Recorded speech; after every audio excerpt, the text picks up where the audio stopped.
Tired of dealing with vein disease? Have your symptoms gotten worse? Oh, these spider veins are ugly. My legs and ankles are always swollen. My legs are tired of standing all day. While some symptoms can be managed by lifestyle changes, other factors are out of your control. Get help from the experts at Vein Clinics of Hawaii. To learn more about your treatment options, call 427-5565 or visit veinclinicsofhawaii.com.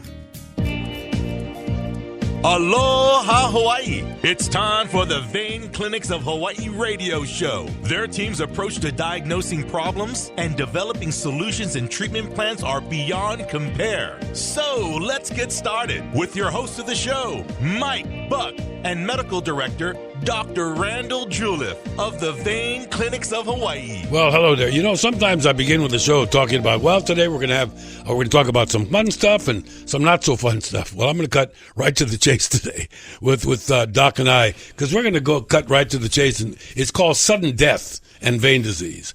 Now, we don't want to scare you, but we do want to scare you kind of a little bit. The object of it is to expose you to all the different kinds of vein conditions there are, whether they're these funny little cosmetic, spider veins on your legs, or with it's a deep vein thrombosis, or you are at risk for even worse stuff. That's one good thing that you need to do, and I've learned this ever since Doc and I started doing the show, is that everybody has something. You just have to find out where in the big picture you are. Are you in the 6 different stages of vein disease? Are you a 1, a 6, or somewhere in between, which is where most of us are? So but at the other end of the thing, Doc, when we say the word sudden death, number one, it gets everybody's attention, right? It does. Yeah. I mean, like a car accident, sudden death. Right. But, it doesn't need to be completely unexpected. I mean, there must be some signs that we can talk about and some other things today. Sure. Whether we can take a look at it. So, and what we're talking about today, gang, is sudden death with respect and vein disease. There's all kinds of other things that can take your life away, as you know, but this particular one is Doc's specialty. And so I guess it doesn't happen to a lot of us, but those that it does happen to, they're not so lucky. Right. Yeah. I wanted to go through, some of those things that do cause, sudden death. Vein disease can. I mean, often we don't think of vein disease as being that, monumental that it might lead to somebody, keeling over. Mm-hmm. But there are specific situations in people with venous disorders of one form or another that can definitely lead to sudden death. But you're right. So I also want to go sort of in a general sense over a number of other reasons why people might develop or suffer sudden death. And your comment before is absolutely right. Often there are precedent symptoms that people ignore. Sometimes they're not. Sometimes there are none. Which is why they call it sudden death. But about 1 in every 100,000 people in this country each year die, an occurrence that we would consider to be sudden death. That's the ages of 1 to 35. Mm-hmm. So that's a young population. Yeah. Typically we refer to that as that they're dying from natural causes, usually it's there always is a cause. I mean, it's whether it's natural or not, who knows? But there is usually some inciting feature, and that's why we call it natural causes. Although often we are not able to completely define why that happened. Yeah. See, the reason we get together and do this for you or with you is simple.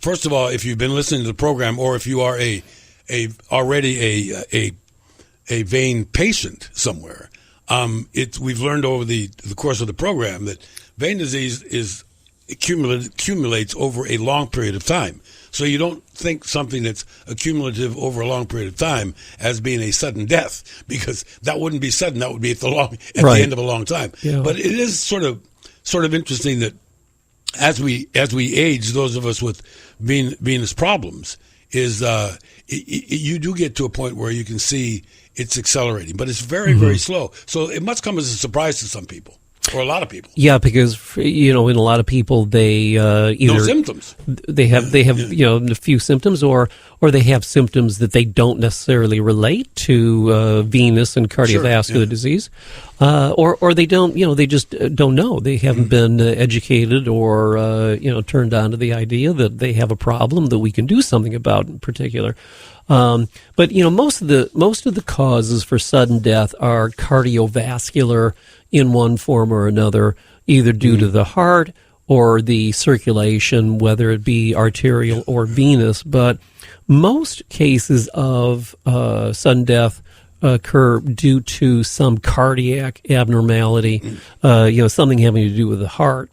And often when you do an autopsy on people that have suffered sudden death, they'll find some structural abnormality of the heart that they can actually see anatomically.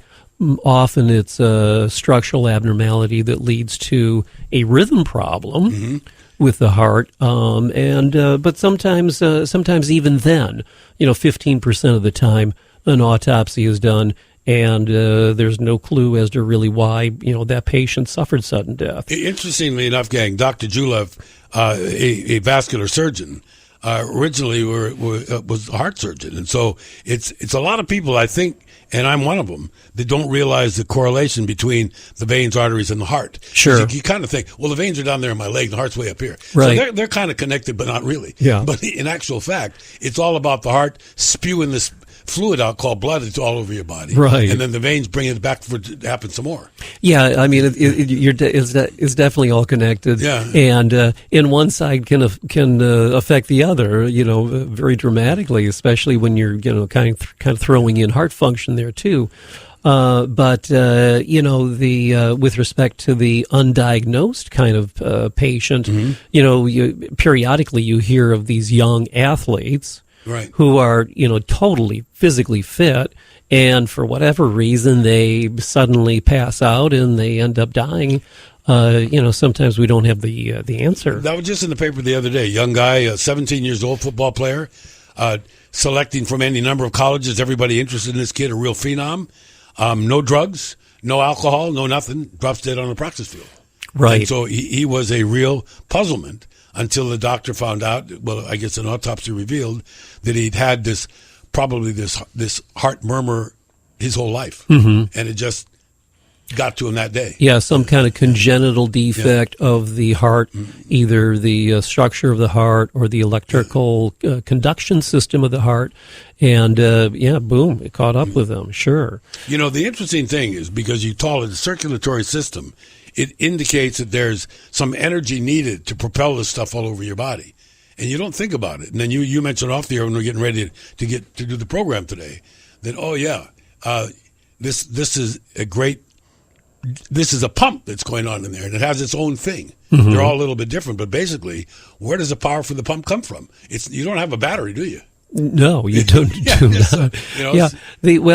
That's actually the first category. There's 5 common causes for sudden death, and the first one has to do with this thing that we call arrhythmia. And arrhythmia means that for whatever reason, the natural rhythm of the heart was interrupted, and it became incompatible with life. And that's probably the most common reason why people would suffer sudden death. Now, there's a number of different reasons why that happens. There's something called cardiomyopathy, which is basically just a disease of one form or another. There's a whole bunch of different forms of the heart muscle itself, which eventually then interrupts the electrical activity and the rhythm type function, and that can lead to a rhythm that suddenly occurs and the patient dies from it. There are inherited defects, like the young guy you just mentioned. That was a congenital defect. Heart attack is probably the most common cause of reason why somebody would have a sudden change in the rhythm of their heart. But other less common things are electrolyte imbalance. Sure. That could happen to anybody. Well, almost anybody, but typically people with kidney disease. And you mentioned before illicit drug use, heart failure, and we one of the ways that there are a number of these kind of people who are surviving, this event is the use of automatic defibrillators. But they're popping up everywhere, aren't they? They are, yeah. Over the course of the last 15, 20 years, there has been a real initiative to get these, automatic external defibrillators in public places. I got to tell you something, and it's not a coincidence, but I've been a lifelong fisherman, and some of my friends and I were all senior citizens. And this one guy's got this beautiful big boat. We just voted unanimously about 6 months ago to participate in a fundraising project for a defibrillator for the boat. Yeah. Because quite often these guys, and I'm one of them, we're 30, 40, or 50 miles out to sea fishing. Absolutely. And so, in the best of times, that takes a long time to get somebody in a helicopter and move them. And when you're in that area, if somebody knows how to use it, you just got to think, bust out the thing, we need it. Right, yeah. Yeah, people refer to those as AEDs. They've saved many lives over the course of the years that they've been using them. Originally electrical, what we call cardioversion, converting an abnormal rhythm to a normal rhythm. We always had that just in the hospital. That was the only place we had it. But again, over the past 20 years, we've had these, mobile kind of compact sort of things that when used properly, and they've got a step-by-step. I'm glad you had that little caveat. Yeah, when used properly. Don't think I don't feel so good today. I think I'll zap myself. You don't necessarily want to do that. Yeah. But they're pretty easy. I mean, they're user-dependent, no question about it. But they've got a very easy to understand step-by-step process, and they're very, very automatic. And, they've saved a lot of lives.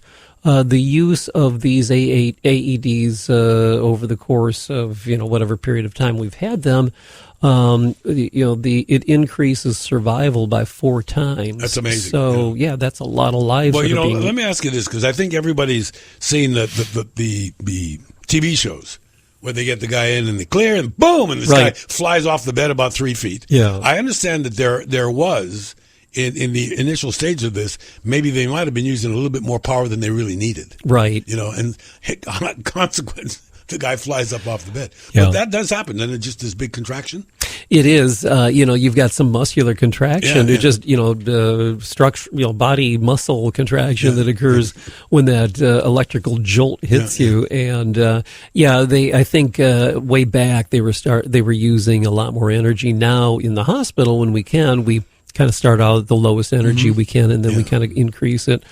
But another reason is I mentioned before acute myocardial infarction, acute heart attack. That is often something that will lead to an abnormal rhythm. Again, having an AED around is very important if you have it there with you. But myocardial infarction is one of those things that may have had that person may have had precedent symptoms that possibly they might have ignored, and usually chest pain is the main thing. That's the most common symptom for what we would refer to as coronary ischemia. That means not enough blood getting to the heart muscle. Typically that's due to plaque formation in the little arteries that go to the heart, but there are other symptoms too, things like difficulty breathing. Somebody who finds out or observes that doing the same sort of activities that they're used to doing, they're getting a little short of breath when that happens. Well, that's a symptom that should not be ignored. And you should refer that information to your physician and see if it's important or not. I'm guessing that some people are in denial about that, and they don't really label it for what it is. Case in point, my wife and I was at the doctor. We were talking over a bunch of stuff, and he said, "Do you often get shortness of breath?" I said, "No," and she said, "Yes, you do," because sometimes a person that says, "Well, do you snore?" No. How do you know? Because I'm sleeping. Right. No. Yes, you do. Here's a recording. So I mean, isn't it interesting that your body does send out these warnings? One of them might be shortness of breath. So you should actually say, wow, that's shortness of breath. I better talk to somebody about Yeah. that. And part of the problem is that, many of these symptoms come on slowly over a long period of time, and that person kind of gets used to it. However, it's good for a family member or a close friend or whatever to make that observation to kind of bring it home to that person to make them a little more aware of it too. So one more question, and that is when we often use the word heart attack. Is it the heart attacking something or something attacking the heart? In other words, why do we call an episode of a heart problem a heart attack? Because obviously something is attacking the heart's ability to do its thing. That's a good question, Mike. Yeah. Very good question. Whoops! Every now and again, I stumble on these blockbusters. It's a very good question, and I'm not quite sure I know the answer. Yeah, it's been part of the vernacular for so long. I don't know, but it's not with respect to your question. Is it the heart attacking something or something attacking the heart? But it's neither. But basically what's happening is that there's a sudden lack of blood flow, to a particular part of the heart that is, causing, a number of different things. It can cause death to muscle, which is not a good thing. Sure. It can create electrical instability, like we're talking about right here. Or it can create just abnormal function that is going to persist and not be ever normalized again if there is not some sort of intervention. I've heard that the interesting part about this, gang, is that the heart is going the whole time you're alive. Mm-hmm. It's unlike other parts of your body. You can go to sleep.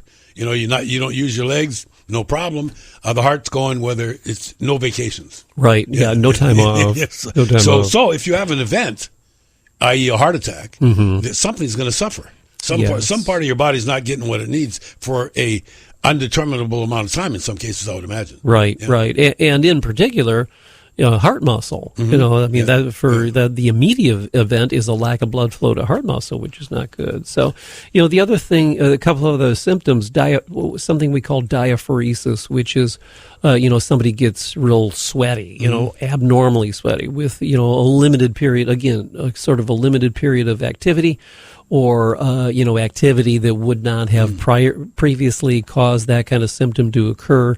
That's something that's abnormal and should be looked into. Dizziness, which would be a central nervous system kind of symptom, or GI symptoms, nausea, vomiting, a feeling of bloating. All of those are symptoms that, although they're not typical, they can be related to something happening to the heart, which should be looked at. Yeah, it's incredibly interesting, and I guess we all get a little wiser as we age. If they say that every time I hit my thumb with a hammer, it hurts. So the answer is, well, don't hit your thumb with the hammer anymore. Right. So what happens is when these symptoms develop and you can identify what they are, and that's maybe you can spend just a brief moment say on how some of these symptoms don't necessarily have to do anything with your heart, but they're in that vicinity. So it's quite often you need to do a process of elimination to find out where the problem is. Yeah. It can be confusing. Yeah. Chest pain is pretty obvious. Most people know chest pain, you got to worry about your heart. But the last thing that I mentioned, GI upset. Yeah. Bloating and, even heartburn, that symptom that is typically related to maybe eating something that doesn't agree with you or whatever. If you have those kind of symptoms repeatedly, you might end up going to the doctor and they need to look down into your stomach and they find out that there's nothing wrong there. Well, then you got to look for other reasons why you might be having that symptom. I think that's what you're referring to. Well, it is. And, by the way, if you go to veinclinicsofhawaii.com, you can see some of this talked about. We'll point you in that direction again a little later on. But what I've always thought was interesting, we often talk, Doc and I do, about these TV commercials and how they have to spend so much time telling you what the adverse effects may be. It also, I was just thinking about that when you talked about acid or reflux, that there was this one thing being advertised that literally said, okay, well, you're going to get it, but here, take the pills. You know, and I'm thinking to myself, wait a minute, isn't that sort of promoting? Don't worry about what you eat. As long as you take one of these pills, you're going to be okay. Yeah. Isn't that just sort of masking what you're doing? It's not really fixing it, is it? That's called marketing. Yeah, exactly. Great job. Yeah. Go ahead and pop a couple of these purple rascals before you eat your tamales or whatever. Right. Yeah. Heaven forbid, don't stop eating tamales. Yeah, of course. But I think where it's interesting is we've all become a lot smarter with recognizing some of these symptoms. But even the most trained eye, and you've explained this before, there is a curve that you have to do anytime you have a new patient, determining, is this somebody that needs my specialty, or do I need to move them along to the next guy because the symptoms are similar in both cases? Yeah, right. Yeah, and that happens all the time. Yeah, sure. We see people who they need somebody else other than us, and then we refer to them to other physicians. But so the third category now for potential sudden death is what would be referred to as intracranial emergencies inside the head, inside the brain.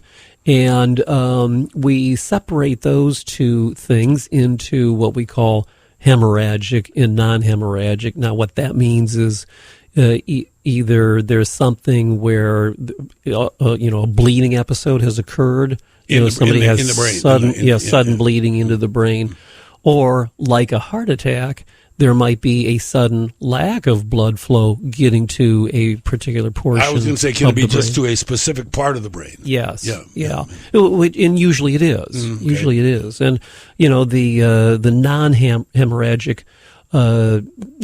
events have to do with either usually it's vascular disease related. It's either plaquing within the brain arteries, the cerebral circulation itself, or there are problems with the circulation leading up to the brain. We've talked about the carotid arteries in the neck, and when they develop plaquing, sometimes those little pieces of plaque or calcium can break loose, go downstream up into the brain, and that little piece of plaque can actually interrupt blood flow to an area of the brain, and that creates a stroke. Yeah, and boy, there is so much going on up there. I'm telling you, everybody wants to say, I got the answer. But from what I understand, sometimes it takes a pretty thorough vetting and examination to really be able to nail exactly what happened to a client, to a patient. Yeah, sure. Yeah, I mean, you start with the symptoms, and then the examination, and then from there you go to either a non-invasive or even invasive testing to figure out exactly what's happened. But luckily, again, this type of program has been developed in more recent years, and by that I mean the last 20 years or so, where we've gotten a little more aggressive with trying to help people who have the non-hemorrhagic form to try to, so that event has occurred because of a lack of blood flow. So there are things nowadays that we can do to reinstitute the blood flow to that area so that it doesn't become permanently damaged. Yeah, we talked. Let me ask you about this too, because it's in the same vein, I think.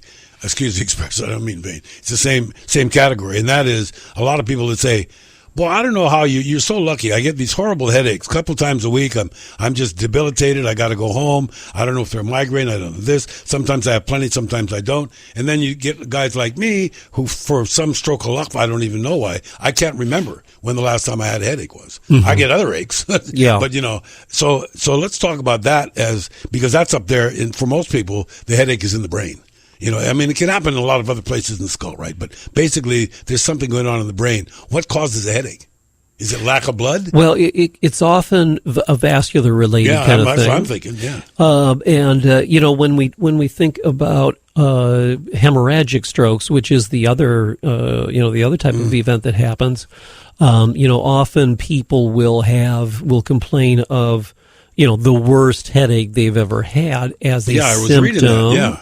Of a hemorrhagic stroke. So, and in that situation, we've got maybe a blood vessel that either has developed a little aneurysm, a little outpouching of the wall, which is abnormal, obviously, or a weakened area of the wall, and that wall can break down, and blood then starts to go out into either around the brain or into the brain itself.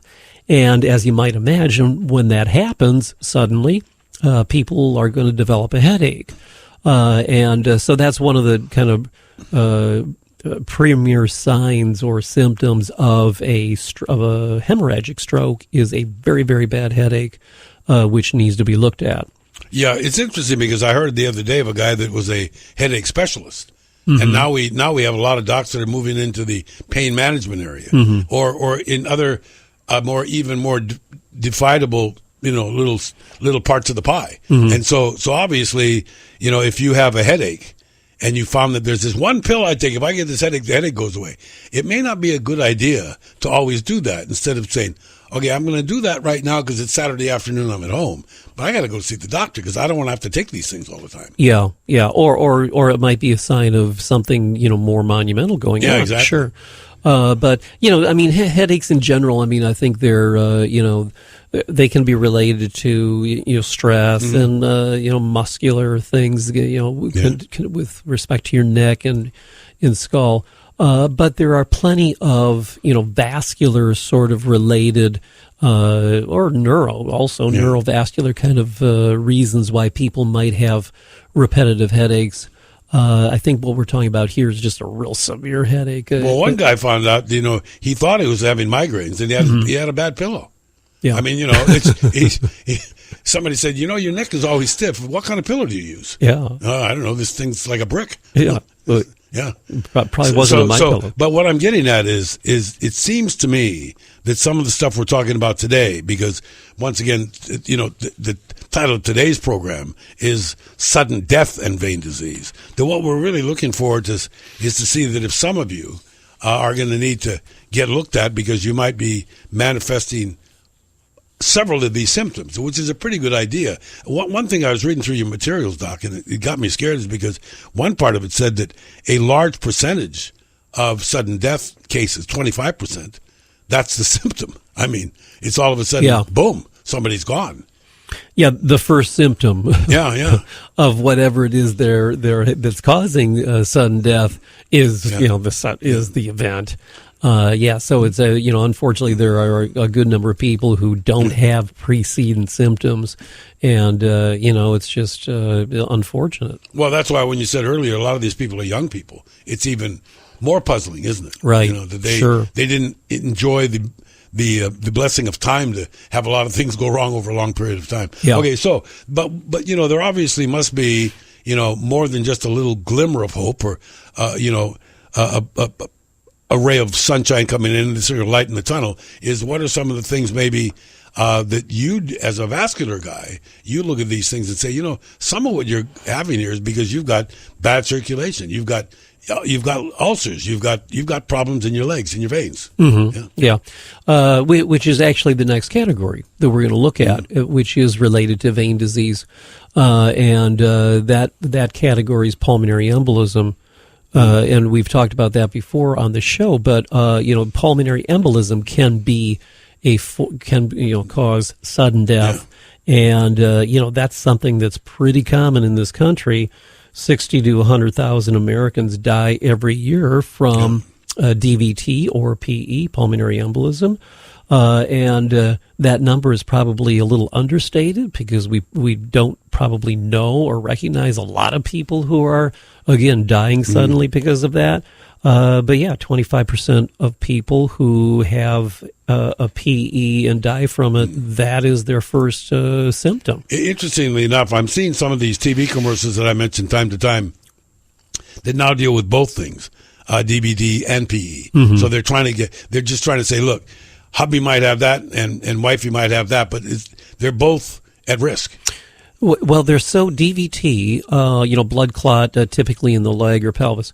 It's so related to pulmonary embolism because most of the time the blood clot that goes to the lung is coming from your leg or pelvis. That it really is a topic that you kind of have to consider together. And obviously the treatments for each are, similar. Yeah, I was going to say that. The family that medicates together, right? Yeah. So you might have somebody that has a DVT and somebody else that has that are literally taking the same medicine. Is it my imagination or more and more people being prescribed and using blood thinners? I mean, I happen to just see a lot of it on television. Yeah, I'm taking one of them myself, and you wonder, gee, if I'm taking this, is this a forever sentence? I mean, why does somebody need a blood thinner?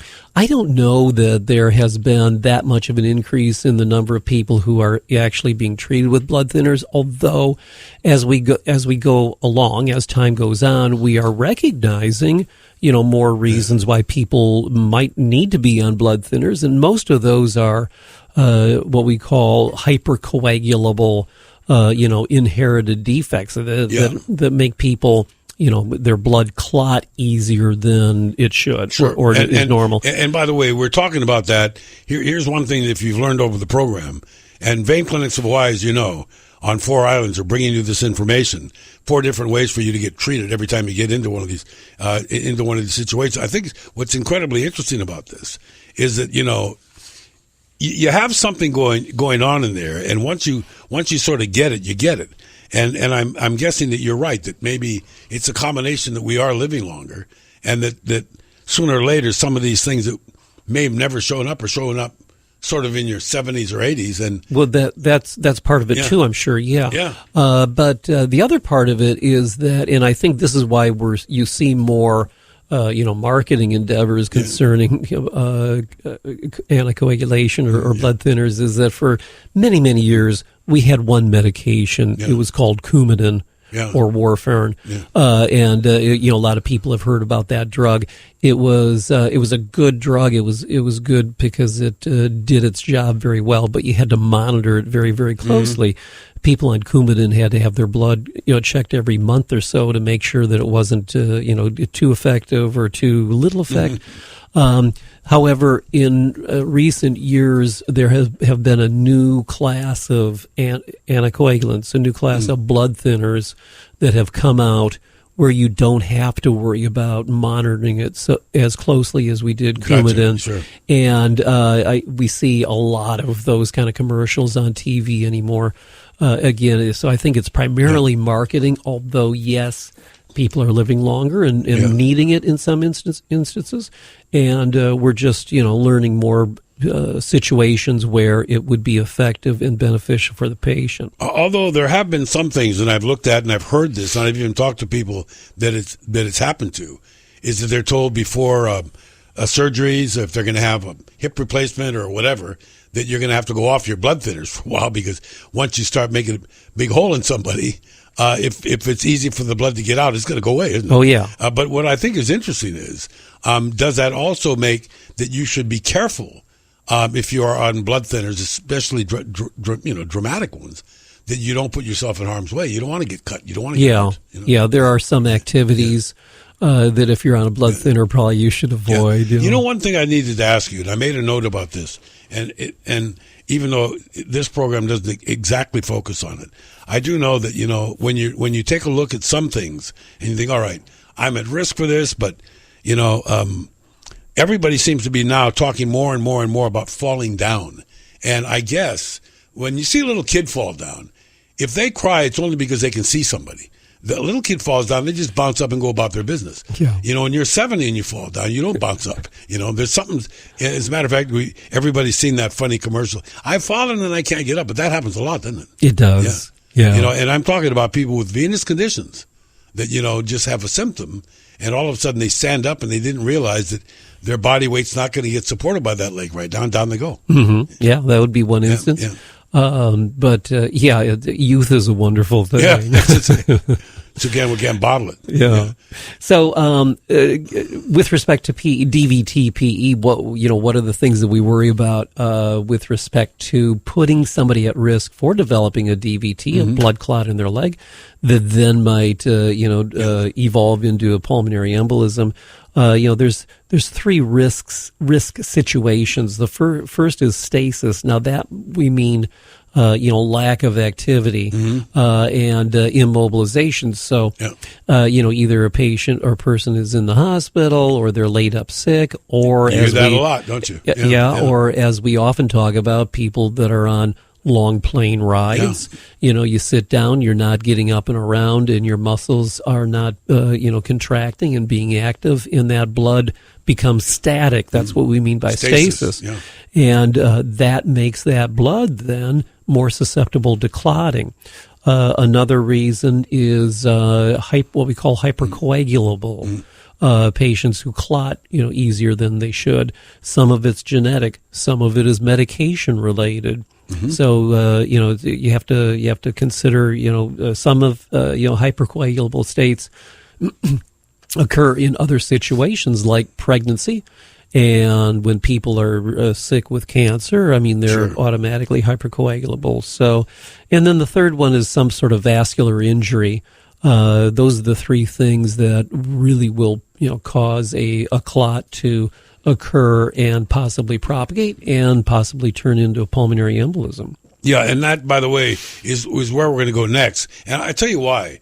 First of all, I think when people hear the word pulmonary, they may not realize what a large field that covers. It's not just one thing.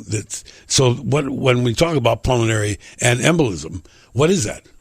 Yeah, that's a blood clot that again typically starts in the legs or the pelvis, because there's a bunch of very large veins in the pelvis where blood clots can happen. And for whatever reason, a clot might become dislodged from the leg. Usually it's the upper leg or the pelvis, and then it follows the circulation up. There's a big vein that all veins, below the waist kind of empty into. It's called the inferior vena cava. And the inferior vena cava is just one really big vein.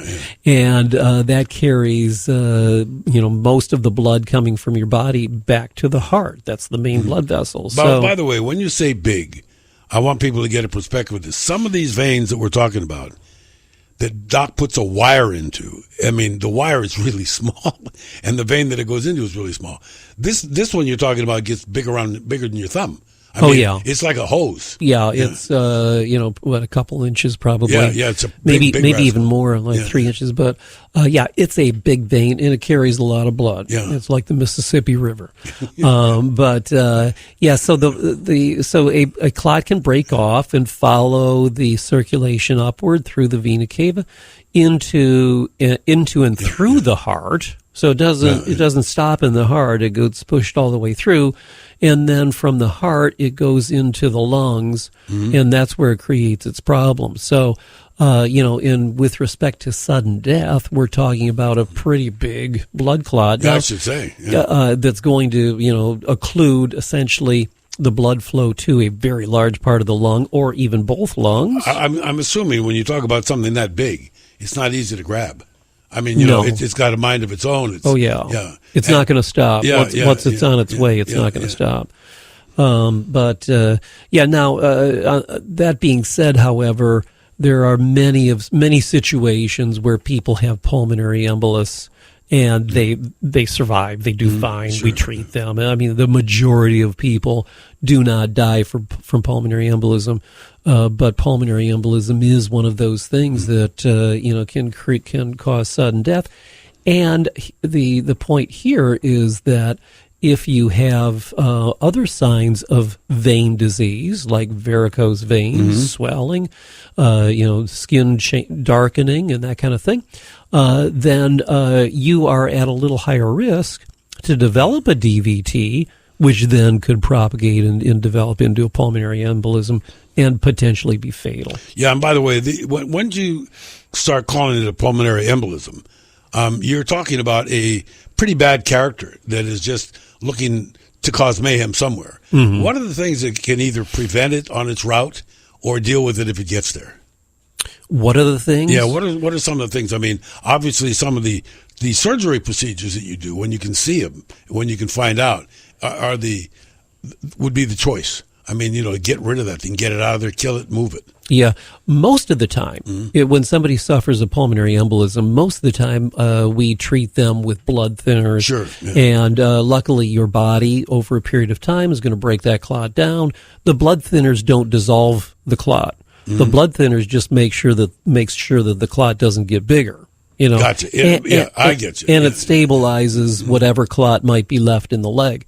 But the blood thinners don't dissolve the clot, although there are medications that can. And if somebody comes in with more substantial kind of symptoms, are they short of breath? Is their oxygen level, dangerously low? Then we might start those people in the hospital on what we call a thrombolytic or a clot buster kind of medication. Gotcha. Yeah, I was going to ask you about that because earlier you talked about, take this and take that. They're blood thinners. You mentioned Coumadin and warfarin, I think, which were, the ones of choice, standard. Now things are shifting a little bit to other ones. But what about the age-old one? You take everything off the shelf and have the little aspirin in the corner. Sometimes you take a baby aspirin. Yeah. Isn't that in its own respect a blood thinner? It is, but nowhere near as strong of a blood thinner that you would want to take for any dangerous or important kind of blood clot. Okay. And I'm glad you mentioned that because a lot of people will do that. They'll think that taking aspirin is adequate therapy. I'm on an aspirin regimen. You hear? Yeah, for a blood clot, and no, it is not. You really, if you have a significantly placed and sized and threatening kind of blood clot, you really need to be on a blood thinner. Mm-hmm. Yeah, and so remember that. And then there's another thing. I've learned the importance of this. Actually, the last time I was at Bain Clinics of Hawaii's office getting checked up, there is a list of things that your physician needs to know that you're taking, even if they're not prescription. I mean, you might be taking a multiple vitamin, or you might be taking that baby aspirin because your uncle told you to do it 5 years ago. These things all accumulate, don't they? Mm-hmm. You need to know what I'm taking. Oh yeah. We ask that question of everybody. Yeah. So and there are even more invasive kind of things that we can do for people who are really dying from a pulmonary embolism. They're pretty extravagant, but luckily most people don't get to that point. But so the next category is what we refer to as aortic catastrophes. Now, the aorta is the main big arterial blood vessel that goes down the middle of the body. Yeah, it comes from the heart, comes out of the top of the heart, goes down and basically supplies the entire body with blood. And there are sudden and catastrophic things that can happen to that blood vessel that, can cause sudden death. Probably the first and most common one is aortic aneurysm. And we've talked about this a bit on the show before, but an aneurysm is a ballooning out of an artery in whatever location. But it's just that the aorta is a fairly frequent place where those, that type of ballooning out can occur. And the most common site for an aneurysm in the aorta is in the belly. Mm-hmm. And I think many people have heard of aneurysms in the belly. Now, many people, when you talk about aneurysms, they think about aneurysms in the head think about too. The brain, right? And that falls under the category of a hemorrhagic stroke. But this has to do more with the fact that as an aneurysm gets bigger, the wall gets thinner and weak, and at some point, at some size, that aneurysm is going to rupture. It's going to break open, and you have a lot of blood loss. When I do know as a patient, if you're being managed or if you have venous disease, if you're one of this group of us, thanks, Mom, that you inherit it from, it is what it is. And I do know that you can take a look at a clot, for instance, and just monitor it for a long time. Mm-hmm. It may be in a part of the body where, number one, it's not big. Right. It's in an area that seems to have pretty good circulation, but it's there. And you keep taking a look at it. And then at one point in time, it must either increase its symptom or you just get a lucky bounce where you're getting examined with ultrasound or whatever you're doing on an annual basis and say, all right, we've been watching this. We got to do something about it now. It's to a point where we can't just leave it alone anymore. Yeah. Well, aneurysms are like that. Yeah, that's what I'm asking. We monitor blood clots, sure. And if they're not in a threatening location, that's what we do. We monitor them, and we may or may not treat with blood thinners. But aneurysms, we do that all the time. We follow the size an aneurysm, and once there are indicated kind of sizes for each part of the aorta, which once it gets to that particular size, then intervention is warranted. But yeah, we typically we follow the size of an aortic aneurysm, particularly in the belly, with an ultrasound. Pretty easy test. The other place that you might develop an aneurysm of the aorta is in the chest, and those can be particularly threatening. Obviously, they also are susceptible to rupture and sudden death. Typically, we follow those with CAT scans.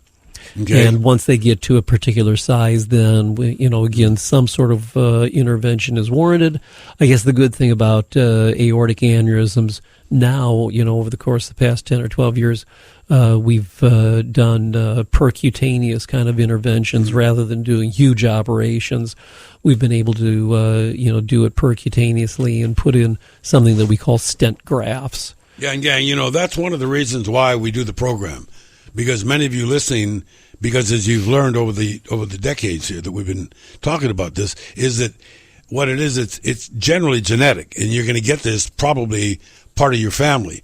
But the way the family used to get treated and the way the family is getting treated now, it's like day and night. There are just massive, massive differences in what can be done in the doc's office. You walk in, you have a procedure, and you walk out. You're not in the hospital. You're not at big risk for something going bad, but it does lead you to the point where you need to have that trust or that confidence. You need to be diagnosed to the point where you're given, first of all, a report on how you are, and then treatment options. Mm-hmm. Sure. How good do you want to feel? This doesn't need any help, but if you did get rid of it now, it would enable you to do some things that you're not comfortable doing now, or whatever. Just, you have to make your own decision. Sure. Yeah. Now, with respect to symptoms, with respect to precedent symptoms, which is what we want to keep an eye on, are and as they relate to aneurysms of the belly in particular, you can have some abdominal pain. Sometimes people, especially if you're a little thinner, you can actually feel the pulsation of the aneurysm as it gets bigger and bigger. So, if you feel something like that, it might be time to go to your doctor and say, hey, what's going on here? Yeah. If you feel it, you got to get rid of it. Yeah. What we're looking at here. Yeah. Well, if you feel it, it has gotten to a size that is would probably warrant some kind of intervention. By the way, when you say size, I was talking to a friend of mine the other day whose dad's a doctor. And one of the things that he specializes in is these abnormal growths and the removal of them. Mm-hmm. I mean, there's lots of ways people get these things. Are you sometimes surprised at how large these aneurysms can get? Yeah, definitely. Every now and then you're taken aback by the size of an aneurysm that you run into. But unfortunately, it just doesn't talk about elasticity. It talks about something that once it gets to be really large, I imagine having it burst is a real problem. Well, and that's the other thing. As they get bigger, the likelihood of them rupturing goes up. Sure.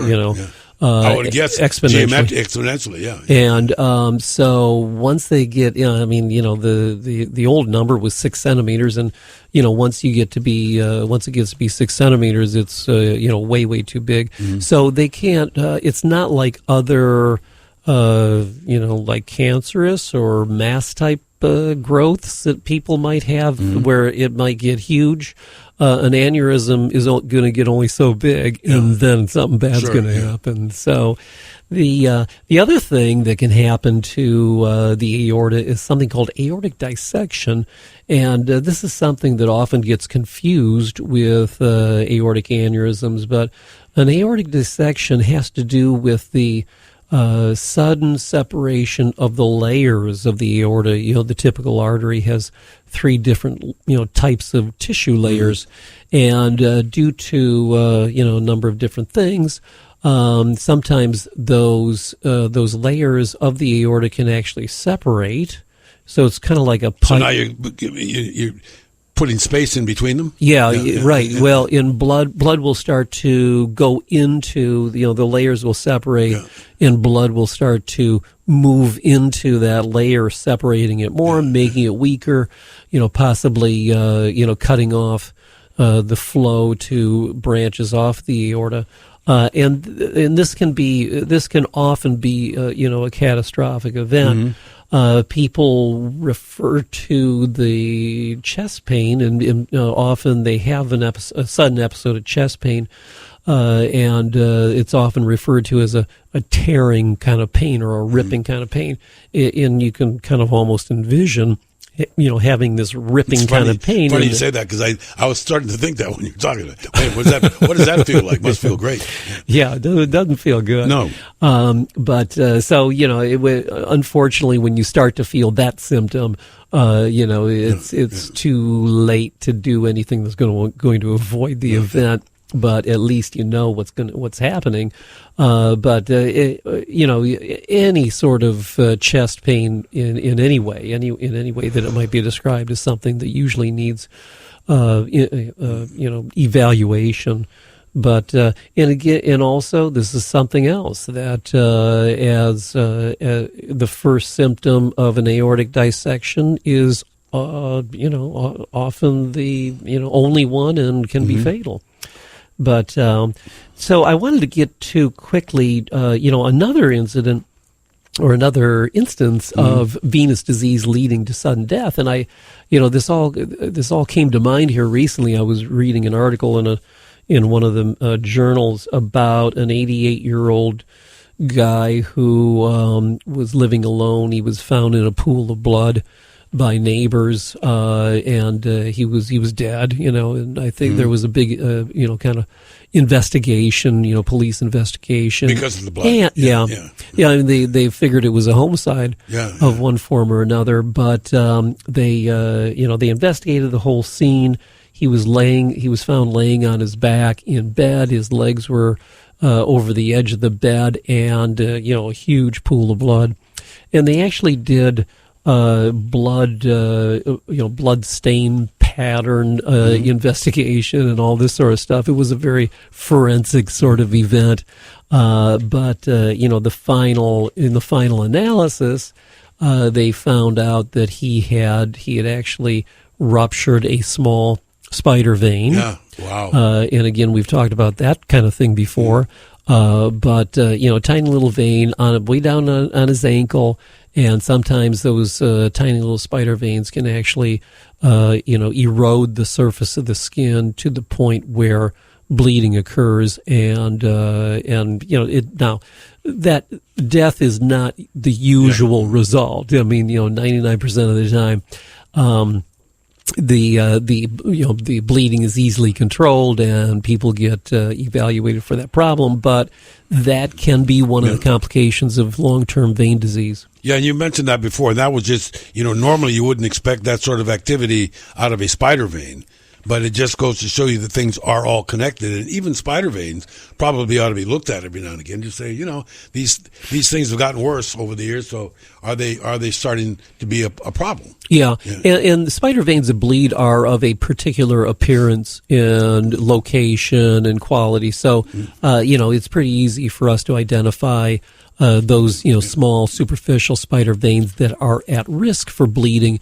and usually we are able to do something about that before the event occurs. Okay, and I think what's mainly for you to understand the takeaway today is when Doc first, decided to do this program and call it sudden death and vein disease, his first big caveat was saying it's probably going to happen only to a very, very few of us. But if we can just intervened on one person's behalf today, we would have done it. But sure. I think isn't it just really getting in tune with what your body is, especially as we're aging way more than we used to. We just need to keep a better eye on things. Mm-hmm. Yeah. Very good. Okay, if you need to get more information about what we've talked about today, or to learn more about what happens at Vein Clinics of Hawaii, please go to veinclinicsofhawaii.com, veinclinicsofhawaii.com.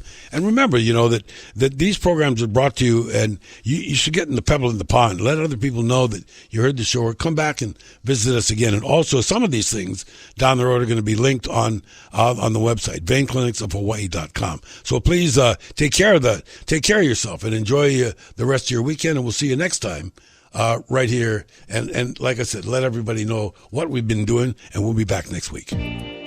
Well, that's our program for today, and we certainly hope you enjoyed meeting us. Please come back next week for our next episode. And in the meanwhile, to learn more, please visit our interactive website, VeinClinicsOfHawaii.com. That's VeinClinicsOfHawaii.com.